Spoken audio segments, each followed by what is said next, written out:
Hey, yo, everyone, Andrew here, bringing you another video review, and today we're going to be doing my comic load for the week, as well as news, updates, questions, answers, comments, and anything else that gets thrown in there. Now, I do want to state, for those of you that read Marvel, I'm going to change my Marvel pull list a little.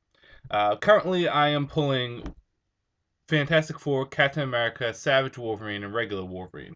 I feel as though I'm going to change it up to the following: Captain America, Fantastic Four, Wolverine, Avengers, because I do want to read Avengers. I've bought issues 1 through 10 on eBay, so once those get in, I'll be reading Avengers. Thor, I have caught up to issue number 6 of Thor, and I might consider getting Iron Man. I kind of want to get the Marvel Trinity. You know how DC has Superman, Batman, Wonder Woman? I've always considered the Marvel Trinity Thor, Iron Man, and Captain America. I love Captain America and I love Thor. Iron Man, I'm a little indifferent on, but maybe if I read his comic and give it a chance. I will be dropping Savage Wolverine after the Shanna arc or whatever her name is because I'm not going to have two Wolverine titles. So I'm going to try to mix things up with that. And the reason why I want to get Avengers is because I want to have at least one team up outside of Fantastic Four. And the Avengers is the equivalent to, it is Marvel's Justice League. So why not have the Avengers and Justice League side by side and kind of read them and compare and contrast? So I am actually kind of excited about this because I always, although you guys know in the past I've been a little resistant about reading Marvel because, to be honest, although I am reading more Marvel, I still think it is not as good as some of the independent stuff, some of DC stuff. I think, I enjoy Dynamite, Image, IDW, and DC far more than Marvel, but it doesn't mean Marvel's bad in my eyes. It just means that, everyone has a different cup of tea. But I do want to venture into Marvel a little bit more and try that tea. See if it's good. I mean, I'm more like Jean-Luc Picard. I like a little Earl Grey on the side. But if someone has some honey tea, I'll try it out. There's no problem with that. So I will be expanding my repertoire with Marvel. I'm also going to try to expand into some more independent stuff. As you'll see this week, I'll be reviewing Miss Fury issue number 2. I picked up issue number 1 and read it, and issue number 2 will be in there somewhere. Uh, I'm tempted to try out Green Hornet. Who knows? And also, there's something called the Jupiter Project that just came out that a lot of people have been talking about. So, issue 1 is out. Might as well give it a chance. Who knows? So, we'll see. But I am going to be going through maybe in the next month an overhaul of my subscription list and see what I'm going to keep and see what I'm going to drop because I read a lot. And I need to balance things out. So I spent 3 minutes and 17 seconds on that. Let's get into comic itself. And where should I put this up? Put this bad boy here. And we will start where we always start, with a little bit of Batman in our life. And that will be with Detective Comics issue number 20. The Emperor Penguin Unchained. Or, yeah, Unchained. I thought it was Unleashed. Basically, in this, Batman is going up against the Emperor Penguin, but everything that the Emperor Penguin has built up to this point in his diabolical schemes is this. Stuff he's taken from Poison Ivy, stuff he's taken from Professor Langstrom, stuff he's taken from various different villains, and turned himself into this monster. Why? What's the true motivation of the Emperor Penguin? And at the end of the day, will he come out on top? Or will Batman have to reach deep down inside and pull from an ally that he's never worked with before? Good, bad, whether or not you should get it. Good. The Emperor Penguin, whose name changes at the end of this, I love. I think he's a great villain, and this is why. The Emperor Penguin is a relative slow burn character. He starts off as a henchman, and then he progressively goes up through the ranks for the Penguin, and then he becomes the Emperor Penguin, and now he becomes something else, which I'm not going to spoil, but I do think the change for him is for the better. Disassociates himself from the Penguin and makes himself relatively his own character. So I do like that a lot. I love the character. John Layman, I'm so happy that you made this character because I've been enjoying it so much. What I also like is the feel that you get from Detective Comics, and I haven't quite noticed this yet. Well, I noticed it, but I didn't notice it until John Layman in a interview pointed it out. And really, every comic for the Batman family has a niche. Um, Batman is the traditional superhero. Batman, fight for what's right. Batman Robin is relatively a team up comic for Batman, right now with his allies, but usually with Robin. Batman the Dark Knight is a Batman villain centric book where it deeply analyzes the Batman villains like Scarecrow, Mad Hatter, so on and so forth. Detective Comics is Batman's job. It's not about his love life. It's not about some epic final showdown between Ra's al Ghul or some really personal struggle with the Joker. It is Batman's job. It's his work. And I do like the fact that I now realize, because of that interview, what this comic is about. And I love it more because of that, because it's almost like um, a lot of freedom with the book. You don't have to worry about anything climactic. You can just worry about good stories. Uh, Bad. No badness per se. I really did enjoy this comic. I only thing I thought was bad was, actually it really wasn't bad. It's just kind of awkward. At the end, the Emperor Penguin kills someone, and I don't even know who the person is and what's their deal. Maybe I'm just not thinking straight, but the individual felt kind of out of place. But besides that, this issue was really good. I really did enjoy it. The fight was pretty fun too. So, on a whole, 5 out of 5. Pick it up. Moving on to another comic, and probably the comic I was looking forward to the most this week, was Batwing issue number 20. So we got the new Batwing, which is Lucius Fox's son, which is Luke Fox. I almost said Fox Luke-ish. Anyways, he is a new Batwing, and we get to basically see the story told out as him doing a mission with Batman, of course, coaching him. Very Batman Beyond-ish, and they even said that the suit is Batman Beyond inspired, which you can kind of see it is. And then flashing back to Bruce trying to bring him into the fold and trying to make him into Batwing. And eventually he comes face to face with his target, Lion Mane. Good, bad, whether or not you should get it. Good. I do really like this character as Batman, as Batwing. Uh, Luke Fox, I think he has so much untapped potential, and the stuff that they can do with him is great. At first, I was kind of weary, but now I think it's been a good decision. The fight scenes were pretty good. Uh, I do like the art a lot. I like the suit, and I like the fact that the suit's going to constantly be changing and constantly be evolving.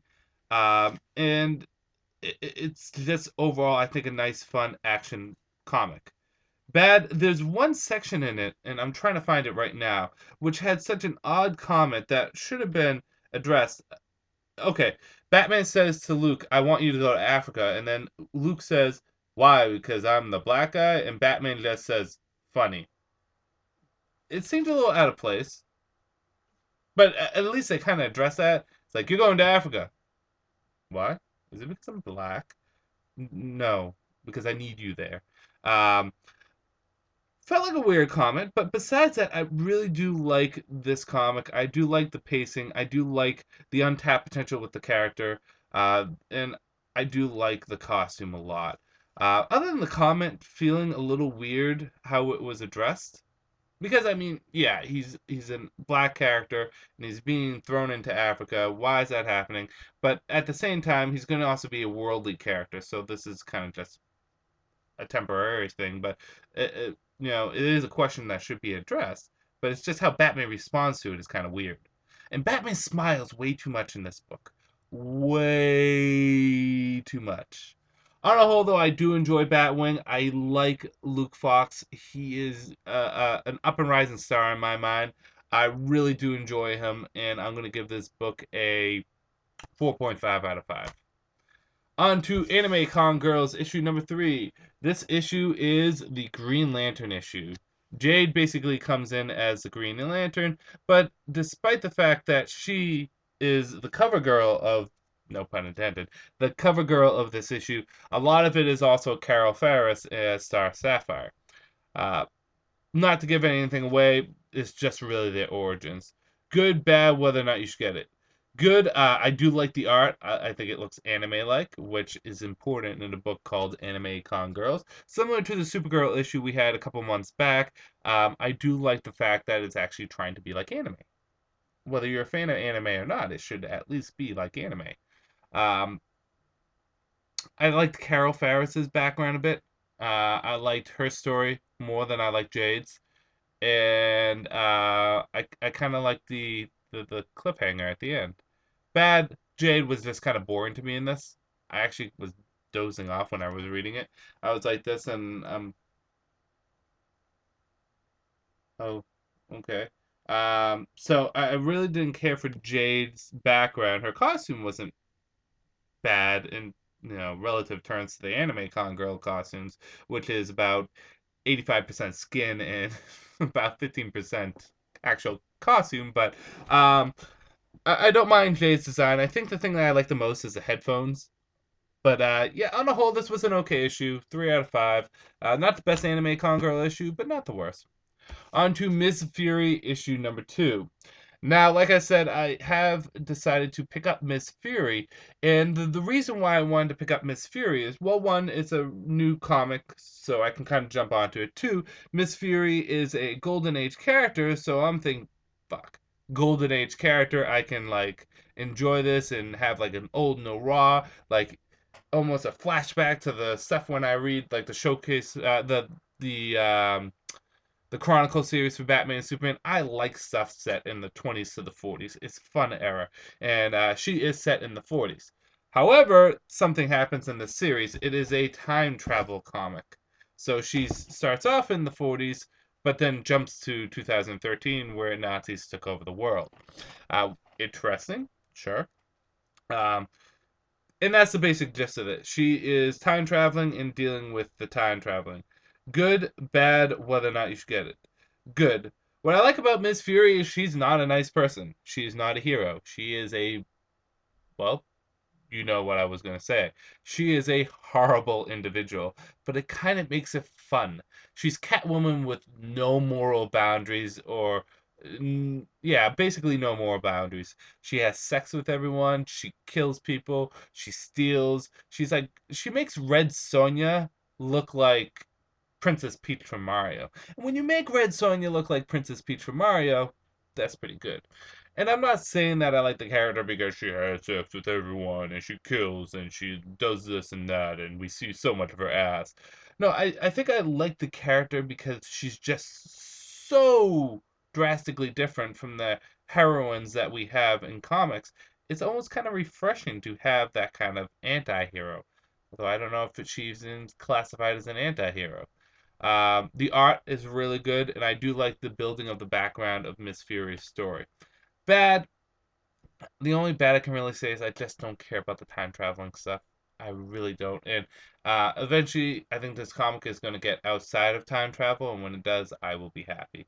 On a whole, though, this issue was pretty good. I'll give it 3 out of 5. Enjoyable. If you want to get into Miss Fury, now's the time. It's only been 2 issues. And you can get issue number 1 pretty easily. So issue number 1 and issue number 2 right there.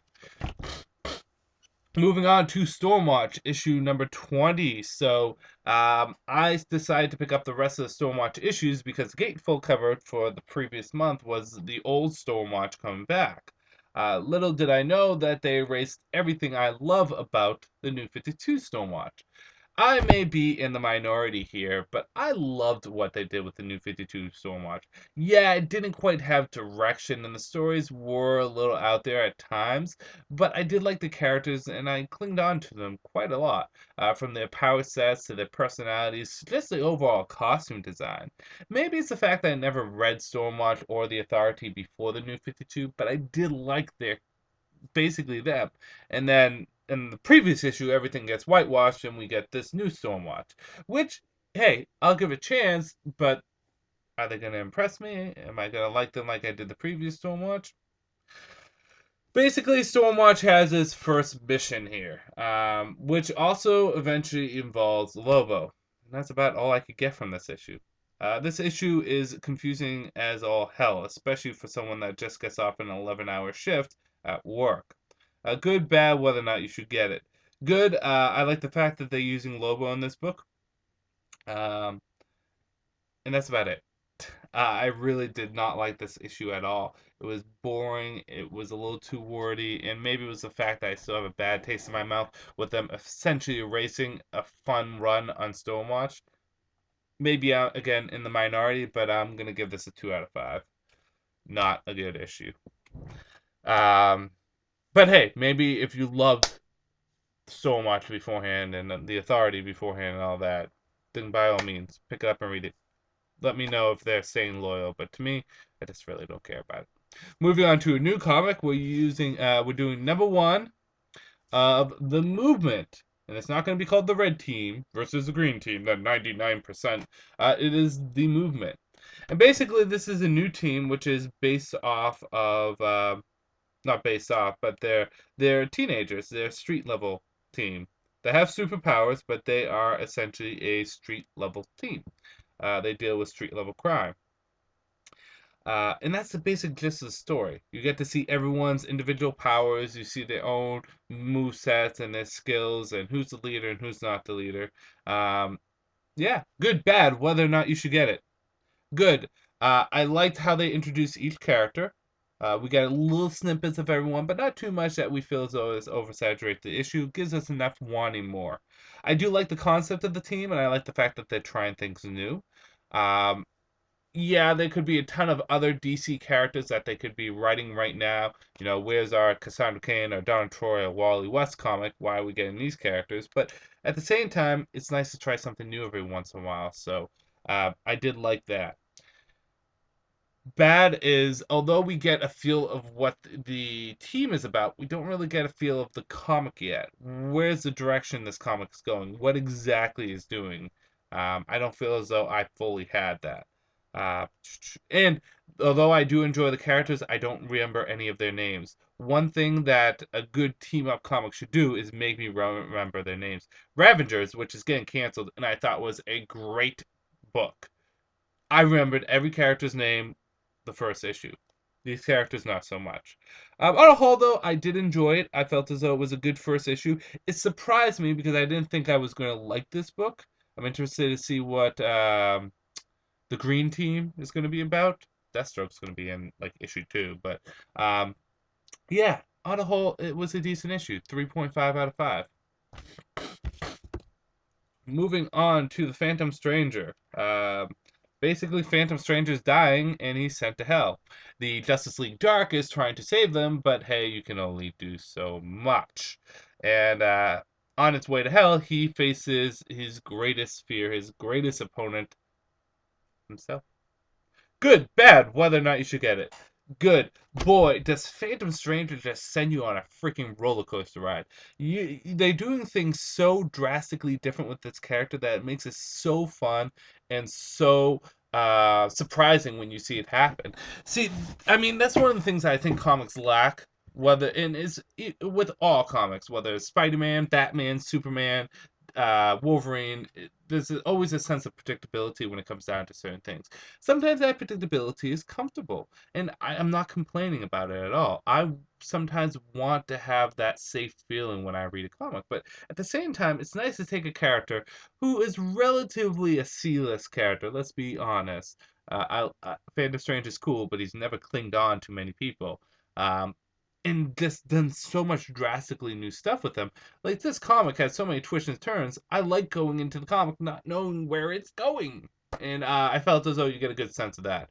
I do like Phantom Stranger in this. I like his logic that he's using and the methodology. Now, he's not hiding anything he's done. He knows full well what he's doing is bad. But I do like the fact that he kind of explains this. And the person he talks to, boy, what a shocker about who it was. And it kind of throws the comic book upside down, left side right, inside out. Bad? No. Phantom Stranger was a great issue this week. 5 out of 5. This book, I was hesitant at first, but I picked up more issues, and I've come to enjoy it. Phantom Stranger. It's a good dark book. Uh, Pick it up if you get a chance. Moving on to Swamp Thing, issue number 20. So it's basically Swamp Thing and Superman, because Swamp Thing is in Metropolis. He got hit with a fear toxin, and Superman basically has to stop it. And we kind of, the majority of the issue is Swamp Thing struggling with his humanity, having hallucinations about, being with Abby and having a son, but the son gets attacked by Swamp Thing, blah, blah, blah, and Superman trying to stop it. That's the basic gist of the story. Good, bad, whether or not you should get it. Good is I do like how Superman's portrayed in this. I thought it was pretty spot on for who Superman is. In addition to that, I thought the overall pace of the comic was good. The art was fun, and the cliffhanger was also very nice too. Um, Bad, the story was kind of boring. Nothing really happened. I mean, it's a nice character analysis, but um, even in that, it didn't really do much for me. And that's a big hit. And I don't feel as though Superman and Swamp Thing really got that opportunity to talk, at least in detail. I mean, they have a couple panels talking, but it really isn't that good. On the whole, whether or not you should get it, Swamp Thing's okay this week. Nothing special, nothing to write home to, but it's nowhere by any means bad. It's good. It's just good. 3 out of 5. Moving on to Animal Man, issue number 20. Animal Man's life has pretty much fallen apart. And this is going to be a hard comic to review. The majority of this issue is about the Red Thunder, the character that he portrays in the movie. Um, and you kind of, it's what happens in the story about Red Thunder, it kind of mirrors what happens to Animal Man. So it's almost like telling Animal Man's story through Red Thunder, which is pretty cool. Good, bad, whether or not you should get it. I do like the story. I do like how it does mirror Animal Man, and I do like how it kind of plays off who Animal Man is in the situation he's in. And I do like the cliffhanger at the end. Bad. Would have liked a little bit more Animal Man, but besides that, this is always an interesting approach that Jeff Lemire takes with Animal Man, telling things through the eyes of his character that he plays. Uh, I'm gonna give this a 4 out of 5. Just wish it was more Animal Man than Red Thunder, but it's still a good issue. Still keeps you thinking, keeps you going. Moving on to Action Comics issue number 20. In this, basically, Superman has to fight himself. Yes. Um, the gist of this is that know how Superman's hand was all kryptonite poisoned? Well, Dr. Verera, and I think that's how you pronounce her name. Um, it kills me that I keep on screwing up her name. Is it Vera or Vieira? Uh, Virtus. Okay, maybe I totally screwed that up. Um, she basically helps him out by removing the disease and putting it somewhere else, and the hand then grows into this thing, and Superman has to fight that thing. Well, Lex Luthor gets his battlesuit ready to save Metropolis from the menace of Superman. Good, bad, whether or not you should get it. Good. I like Dr. Virtus. If I'm pronouncing that right. I think she's an interesting character. There's not much that's known about her, but I think that's what makes her interesting. She has an interesting character look too, with the darker skin and the pink hair, and I'm really curious of how she's going to be incorporated in the Superman universe. Superman is portrayed very well in here, and I do like Lex Luthor. He feels more like, well, Lex Luthor than the previous Action Comics run of Lex Luthor. Um, and I do like his battle suit. The fight scene is pretty good in this, and on a whole, it was a fun, well-paced comic. Bad. The only bad is this thing here. It really, we don't know much about it. It's there. It does something at the end where it starts looking like Superman, and then it's gone. We also get a backup, which deals with Krypton before the fall, which is actually a nice backup. Nothing bad with it. Whether or not you should get it, Action Comics was really fun this week, and I think that's the key word with it. It's fun. Uh, well paced, well told. Superman, the way we like it. 5 out of 5. Moving on to Green Arrow, issue number 20. So it is Green Arrow's final showdown with Komodo. And it is just basically that. Green Arrow has to make some hasty decisions and do some pretty hardcore stuff to take down this Dark Archer. Will Green Arrow be able to do it? And at the end of the day, will one of his friends have to suffer? Good, bad, whether or not you should get it. Good. I like the fact that this is kind of like a wrap up to the first arc of Jeffrey Lemire's run on Green Arrow, but it transitions into his second arc. Does a good job at that. The final fight is good. I like the closure that we get without having too much closure that we can go into that second arc, because this again goes into what will be the next story, and we get to see why Green Arrow's in the desert. There is a lot of mystery in this, which I like. The art is fantastic, and the fighting is great. Bad, zilch. Green Arrow is a 5 out of 5 comic, and it has been since Jeff Lemire put his beautiful little fingers on there. Moving on to Huntress Power Girl, World's Finest, issue number 12. And Power Girl is once again in her normal, regular, traditional costume. Although, to be fair, this costume actually first appeared in Supergirl's comic. So Huntress and Power Girl's comic finally has direction. It finally knows what it's doing. And it is basically Huntress and Power Girl going up against Desaad. Desaad wants to take out the world's finest, and the world's finest is going to do whatever they can to stop him. But see, Desaad is kind of evil, and he will do, well, anything to piss them off. Torture friends, kill families, stuff along that lines.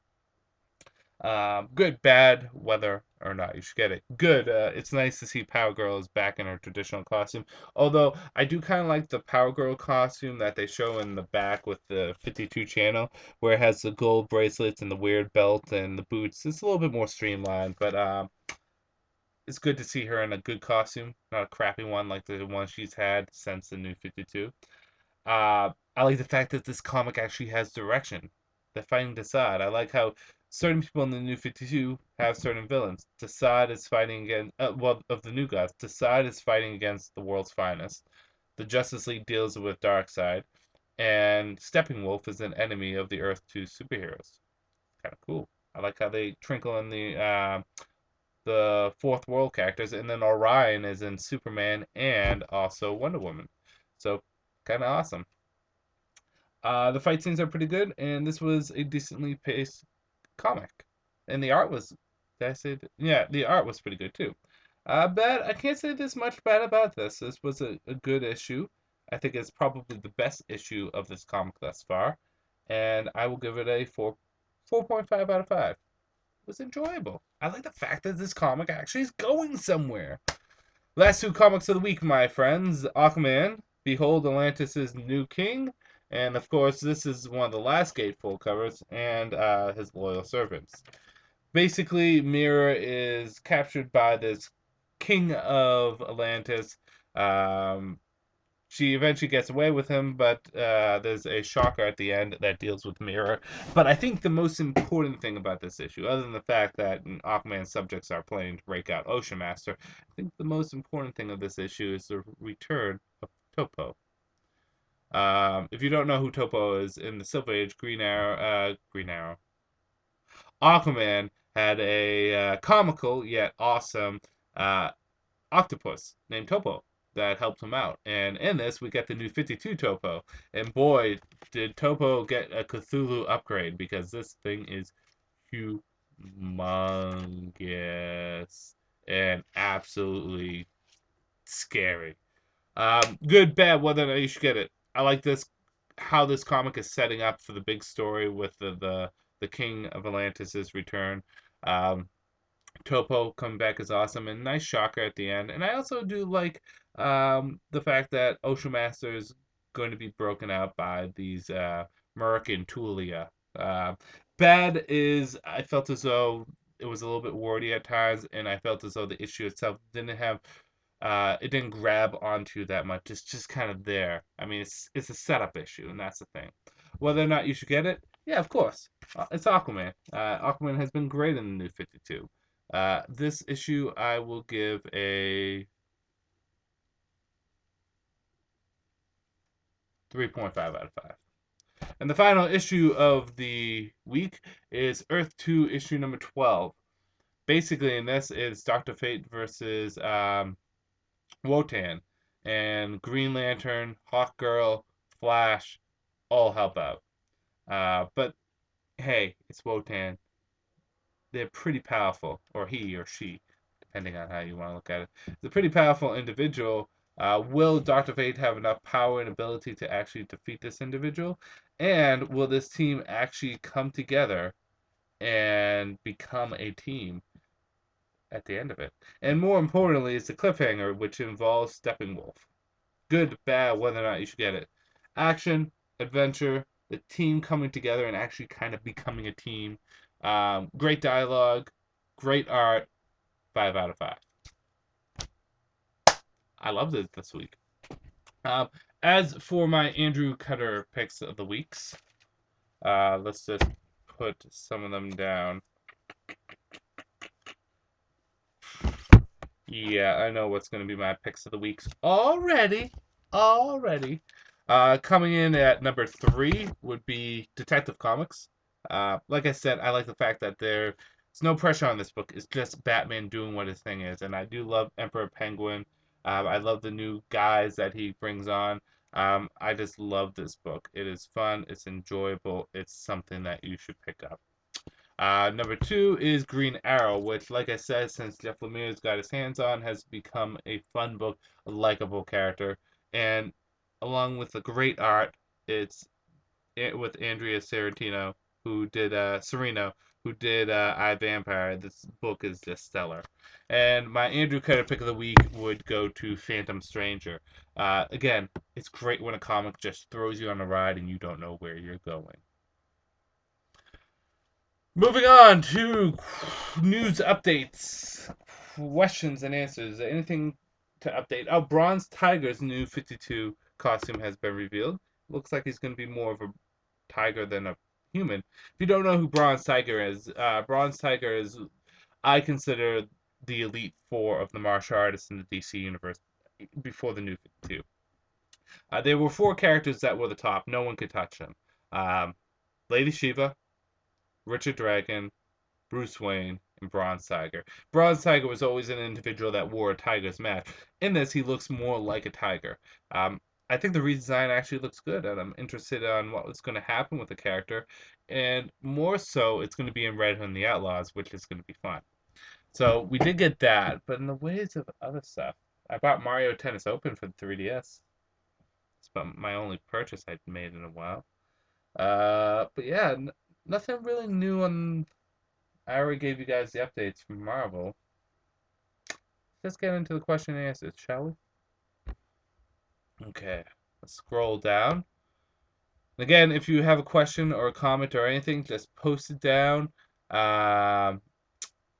in this video, and I will read it in the next question and answer / comic load for the week kind of thing.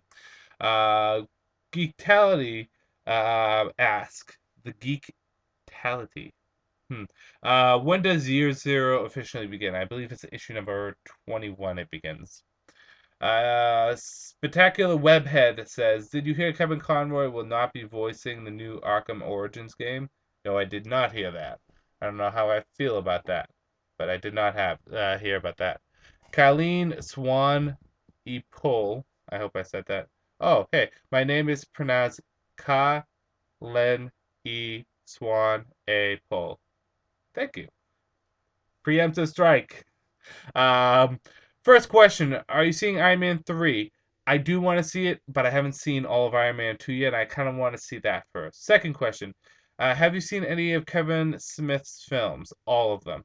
I've seen all of them. From Mallrats to Clerks 2 and everything in between. My favorite is probably Dogma, and then Clerks and Clerks 2. But I like them all. Even Chasing Amy, which a lot of people didn't like, I thought had a great message, although my fiance hated. I think the only thing about Chasing Amy that threw me off is the first time I watched it, I thought it was going to be a straight comedy, because it was like the last of the Jersey films from Kevin Smith that I had to watch. But then it's like this super serious relationship movie, and then I'm like, oh, this wasn't really that funny. But then when I watched it the second time, I'm like, wow, this movie's pretty good, and it doesn't fall into the cliche where the people get together at the end, which is nice. Watch Chasing Amy. Nick Lenz, hey Andrew, three questions for you. First, have you seen G.I. Joe Retaliation yet? Is it a better film than the first? Yes, I have seen it, and it is substantially better than the first film. The first film I thought was okay, but this film just it felt more G.I. Joe-ish, and it took a lot of stuff from the G.I. Joe mythos, especially with Storm Shadow's backstory with the Hard Master and the Silent Master and the Blind Master and so on and so forth. The Silent Master being Snake Eyes, but I thought it was actually a much better film. Second, have you heard anything about Booster Gold getting his own solo title again? No, I don't think there's been any talks of Booster Gold getting his own solo title again, but you never know. You never know. He is boosterific. Uh, when do you think Justice Society will form in Earth 2? I hope it forms soon. The title won't get boring. The Justice Society will form, I think, within the next 5 issues or so. They're still building up the team. Moving on. Zach Brown, what's the worst superhero game you ever played other than besides Superman 64? Because we all know about that game. I've actually never played Superman 64, which I think I'm a better person because of it. Worst superhero game I've ever played. I don't know. That's a good question. You kind of throw me on the spot here. Um, I'm looking at my collection right now. I can't think of any that were bad. Mostly because I just aim for good superhero games. Oh, to be honest, probably the game that I enjoyed the least, maybe, was Marvel vs. Capcom 3. That game is a button mashing game to me. I liked Marvel vs. Capcom and Marvel vs. Capcom 2, and I liked the straight Marvel game for the arcade, but I really can't stand Marvel vs. Capcom 3. I really don't like it. So I don't think it's the worst superhero game, but it's definitely one in recent times that I played that I don't care about. Um, moving on, Zach Brown. What's the worst? Oh nope, I just answered that. Sorry, Zach. Uh, Eric Kozloff. Hey, I said something. I said the something Flash 19 in my reviews. It didn't have Die Hard feel to it. Oh, it did have a Die Hard feel to it. Yes, it did. Blue Lantern of Space Sector 2814. I was stoked to see all the Firestorm's classic rogues this week. Yeah, the problem is I just didn't care. Killer Frost is the only one I care about, uh, and her redesign was bad. They should have just done the Injustice Gods Among Us kind of redesign. That was good. Enrique Mendia, Lester, um, just wanted to let you know that I am from Puerto Rico and Spain. Here, I did my best to make people close to me get into DC Comics, thanks to the New 52. More so, given the fact that Marvel is way more popular here, and guess what? I did. They're doing Batman, Flash, Swamp Thing, Justice League of America, Animal Man, and so on. I myself is doing the Justice League, Green Lantern, New Guardian, Aquaman, and Wonder Woman. The best of all four.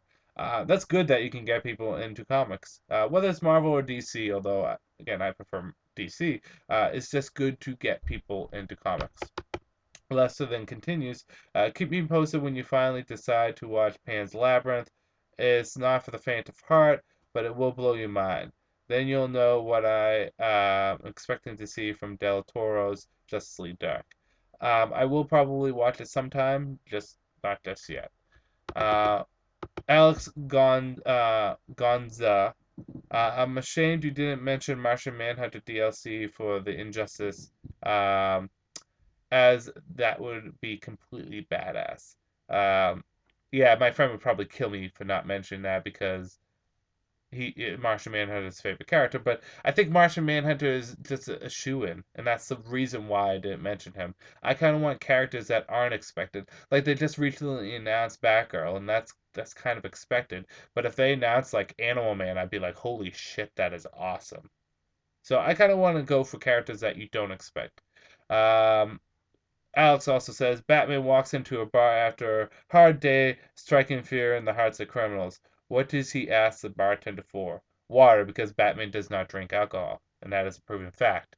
Batman does not drink alcohol one bit.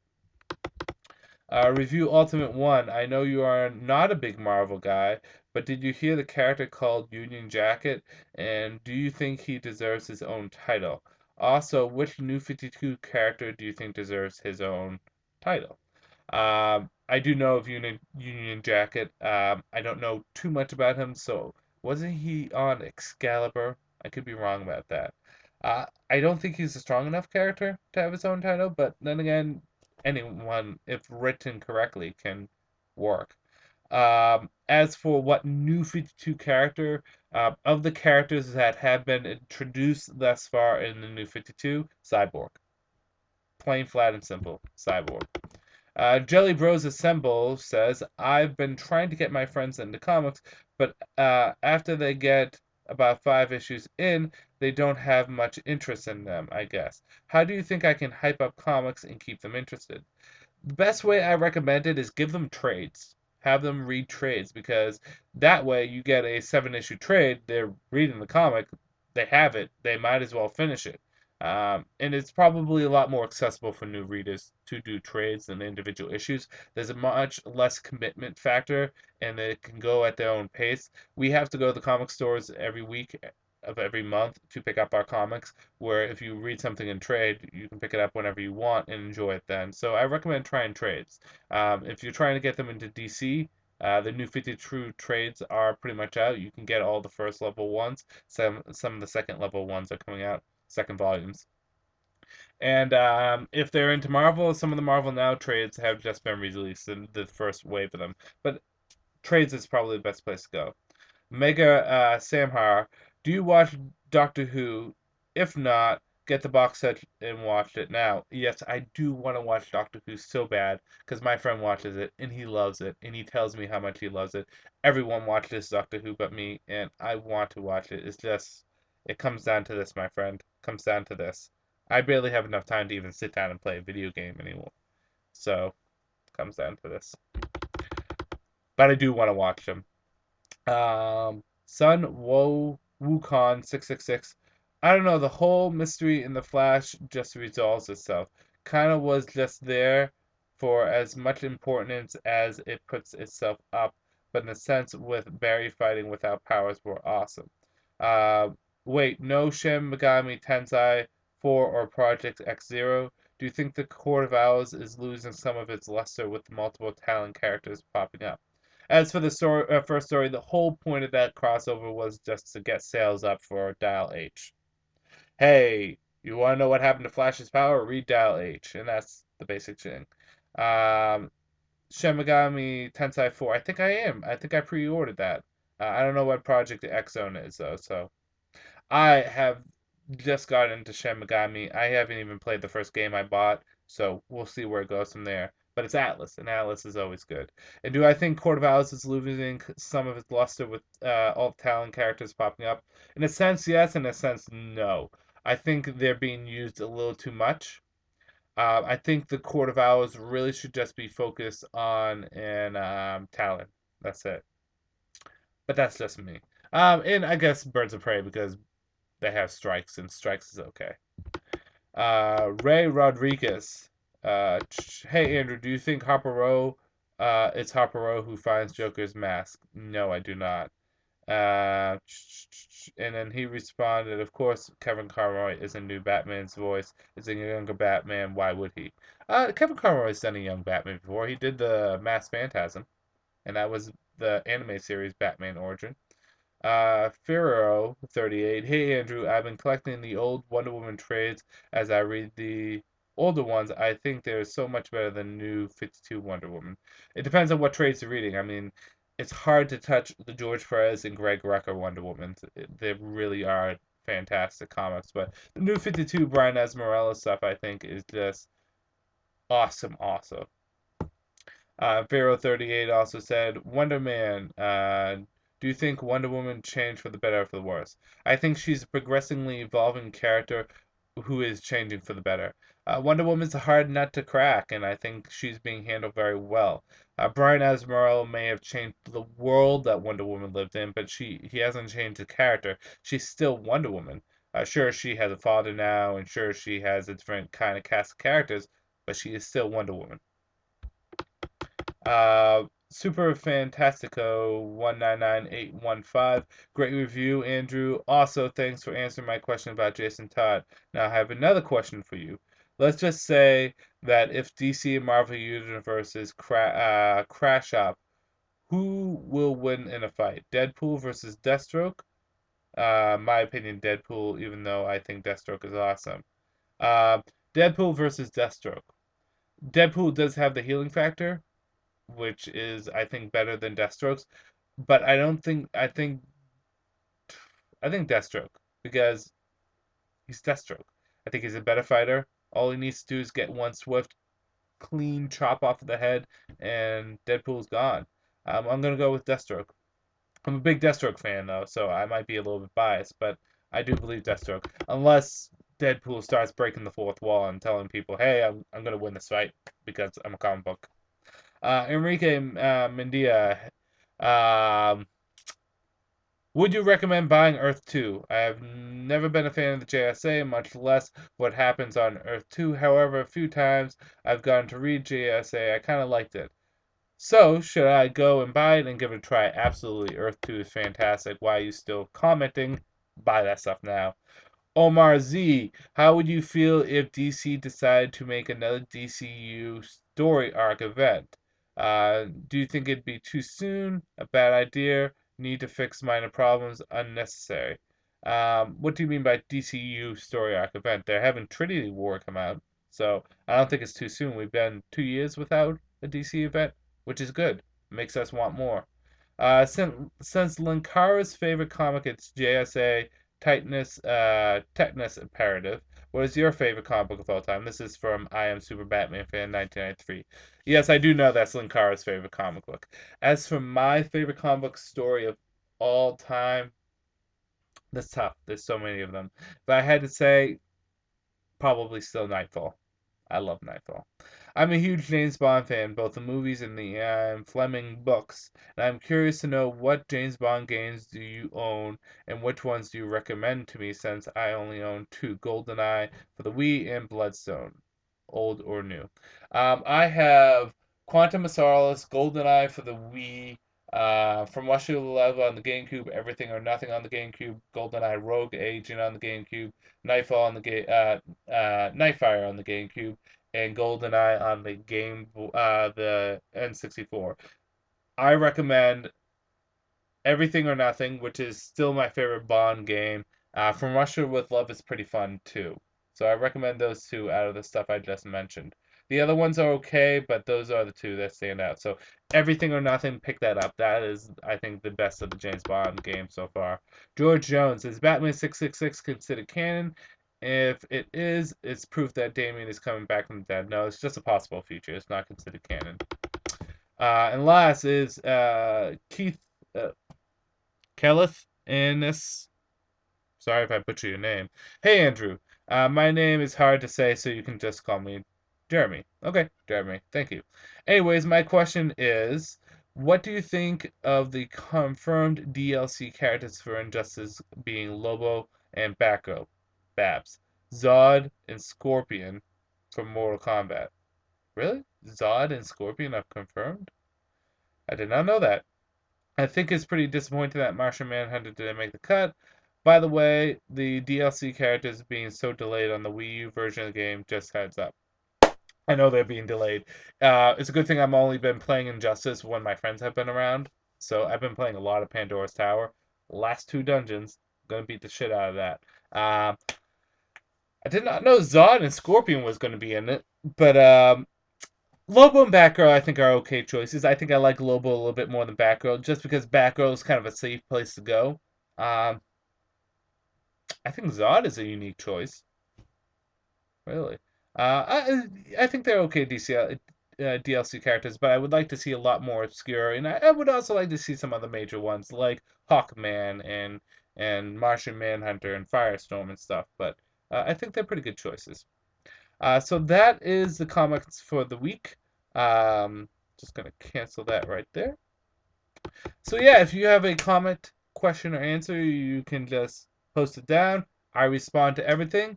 And that is basically all I have to say for today. I have to get ready to go to work, and I have to actually go work at the comic store.